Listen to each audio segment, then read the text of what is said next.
The idea that I want to offer this morning is that there might be a different kind of leadership that would serve us better for our communities for the future. And so it's probably no surprise, given the title for the session and the team that I work with, that what I'm thinking about is collective leadership.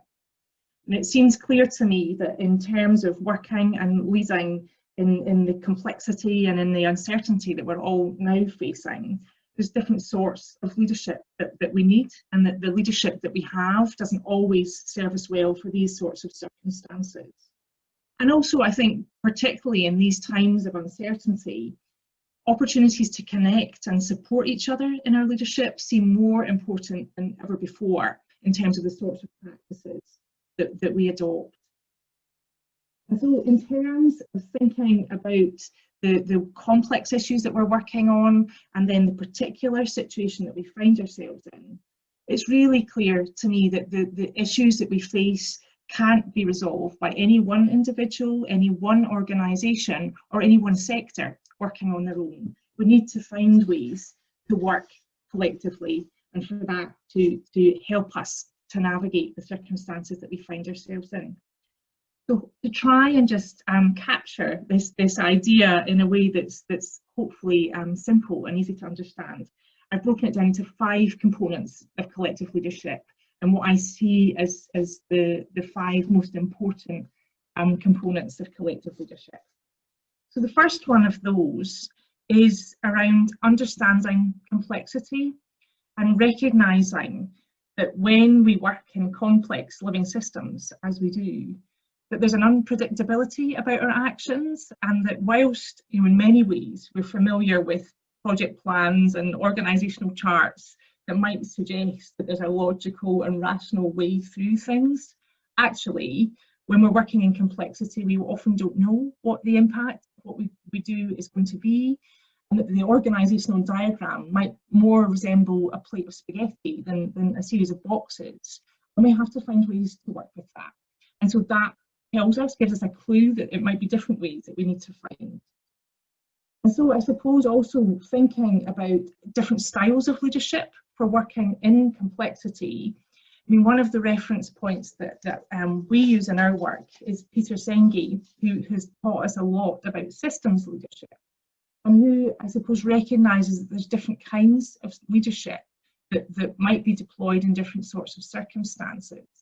But certainly, when we're thinking about complex systems and systems leadership, there's a need for us to think about the kind of different kinds of leadership. So personal leadership might serve us well in some circumstances, and we bring our own self, our own personality, whereas system leadership really enables, I guess I can say a little bit of what Peter Senge says, that organisational self-interest becomes recontextualised as people discover their own organisational success depends on creating well-being within the larger system. So it's thinking about that larger system focus.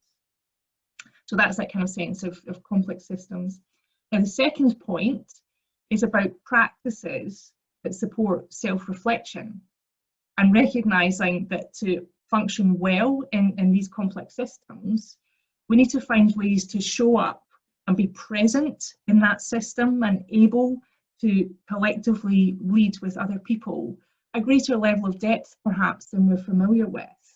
And a quote around here is from our work with Margaret Whitley, and Margaret talks about to navigate life today, we definitely need new maps. Our old ones confuse us unendingly. These new maps are waiting for us. They'll appear as soon as we quiet down and with other lost companions, relax into the unfamiliarity of this new place, senses open, curious rather than afraid.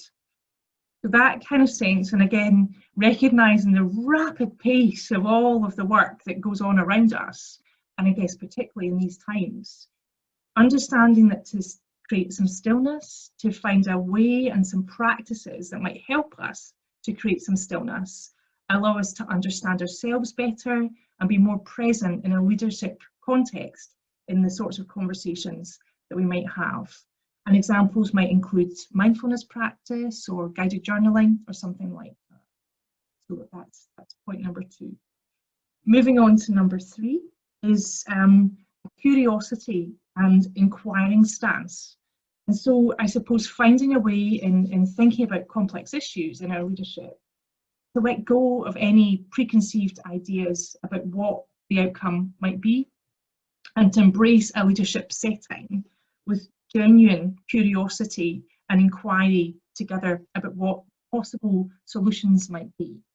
Now, this can be very difficult and very counterintuitive in terms of recognising that, very often we have to establish project plans or ways that try to suggest that we can predict the future and predict how our interventions in complex systems might have an impact.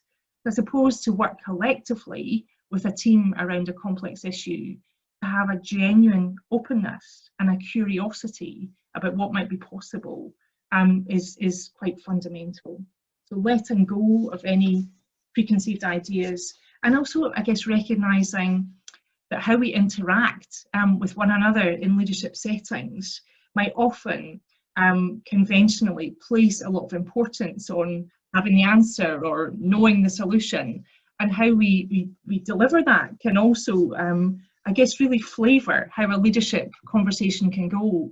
So the work of Chris Agiris can help us there, and he talks about advocacy and making a point directly as if you really know the answer. And in collective leadership, where we're really trying to inquire together, what we need to deploy is not so much advocacy, I know, it's about asking questions and inquiring together. So really practicing that method of inquiring rather than insisting on knowing, and bringing that curiosity into the setting. The 4th point is about collective leadership being fundamentally relational and using methods that really illustrate that the relational dynamics, the human relations, are fundamentally important in terms of how we think about collective leadership. And one of the main areas I'd want to emphasise here is listening. And it might seem glib to talk about the importance of listening to one another, but actually the quality of how we listen and the characteristics that we bring to that listening are quite fundamental in terms of what the possibilities are to come up with a collective outcome together. And I'm sure we're probably all familiar with circumstances where we might be listening to some extent, but I guess our mind's already moving on to the next point, or we're thinking, oh, what's a really clever question I can ask? Or, we're not fully listening to the person that we're engaging with. And so understanding that there's different levels of listening and there's different qualities of listening, and that actually we need to get to a way of generative listening and actually really having the possibility for our mind to be changed by what we hear is fundamental in terms of how we think about collective leadership. So practicing listening and using approaches that enable us to really practice that deeper level of listening are fundamental as well. And then I guess also within that relational aspect is a commitment to think about diverse views. So coming around any kind of complex issue that we're working on, an ability to draw in different perspectives and find ways to hear those different perspectives in different sorts of ways. And the 5th and final area in terms of collective leadership that I would want to highlight is a sense of comfort with emergence. So kind of getting to a point of realising that not knowing is actually important in this work.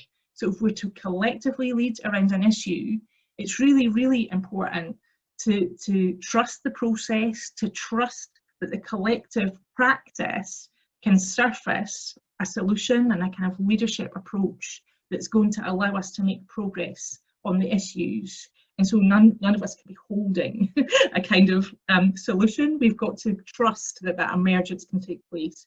And again, that's very counterintuitive in the kind of leadership practice that we're familiar with. And so I guess finding ways to know in different ways and to really hold that space are really important. And a little quote from Meg Wheatley on this: life changes through emergence. not incrementally. Instead of the simple sum of individual parts, life mixes it all up, networks of relationships, and produces something new. So I guess that kind of sense of finding a way to be comfortable and feels important. So I hope the 5 components that I've mentioned help to bring to life a little bit what I mean by collective leadership. And brought together, I think it's the interplay of those that can really allow collective leadership to emerge around a complex issue.